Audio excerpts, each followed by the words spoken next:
And that's because, like the Alfa we saw earlier, this car was designed to be as fat as Iggy Pop. Inside, there's no glove box and no carpets. The glass is just 3.5 millimeters thick, 1.5 millimeters thinner than the glass in normal cars, except in the back windows, where there's no glass at all. No lacquer is added to the carbon fibre trim to save 1.5 kilograms. The whole chassis weighs less than James May. The trimmings are titanium and the body is made from just 5 panels, which means less glue and fewer bolts are needed to hold it all together.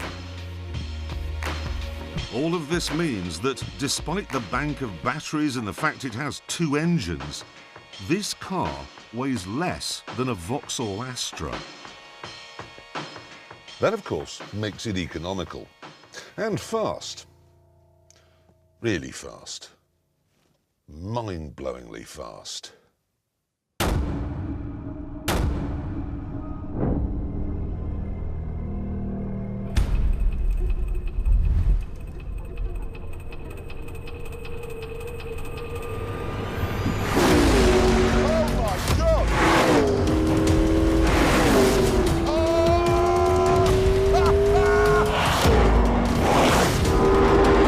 The speed, in fact, is the main reason I brought this car to Belgium, because Belgium is home to this place. Spa, the longest, wildest racetrack on the F1 calendar. Have they made something go this fast? Okay, let me just slow it down while I explain what's going on here. The electric motor and the big V8 generator are working together so that I have at my disposal 903 brake horsepower.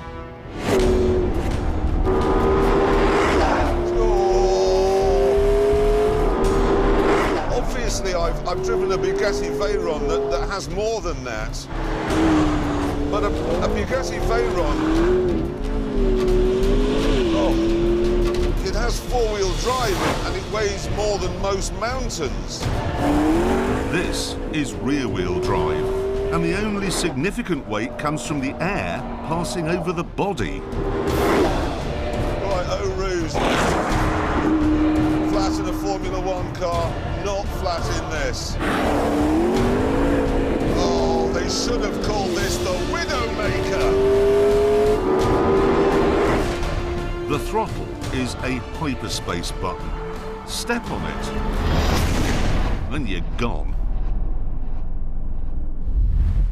And yet somehow, even in this appalling weather, it got round all of the corners without crashing once. So how?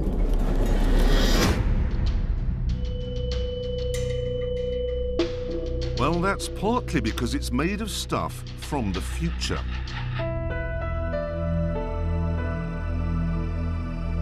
And partly because it's clever. It adapts, it moves around to suit its environment. As the speed climbs, the rear wing rises to generate more downforce. But as you go past 156 miles an hour, it starts to go back down a little bit. Otherwise, the weight of the air passing over it would be so enormous, it would break the suspension. Then you have the exhaust, which works with the rear diffuser to generate an area of low pressure into which the back of the car is sucked.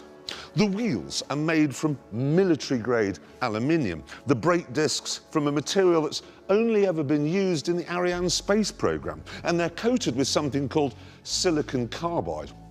Apparently it's the hardest substance known to man, apart from dried Weetabix, obviously.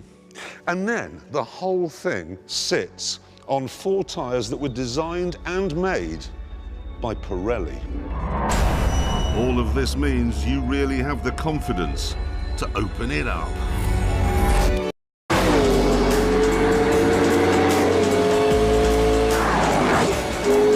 This thing goes from 0 to 160 faster than a Golf goes from 0 to 60. 130, 140, 150, 160, 170, 180, 190. Bloody hell, fire! And as you hurtle round in a puddle of your own feces, gurning like an infant, the car is working on ways of going even faster.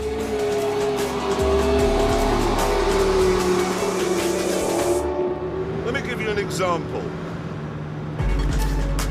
The electric motor is used to fill in the little gaps when the petrol engine isn't working at its best, like, for example, during gear changes or while the massive turbos are spooling up. And what I find hysterical about that is that McLaren has taken this hybrid technology, which is designed to reduce the impact of the internal combustion engine, and is using it to increase the impact. That's like weaponizing a wind farm, or buying the Rainbow Warrior and turning it into an oil tanker.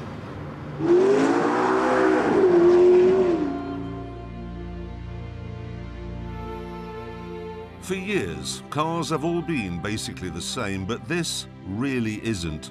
It's a game changer, a genuinely new chapter in the history of motoring. In a town, it's as eco-friendly as a health food shop.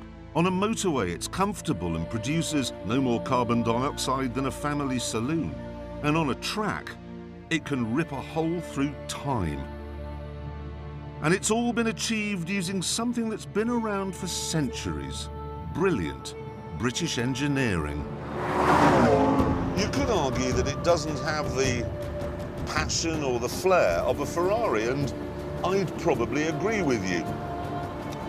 But look at it this way. It was passion and flair that built the Leaning Tower of Pisa. And it was British engineering that built the plumb dead straight Westminster Abbey.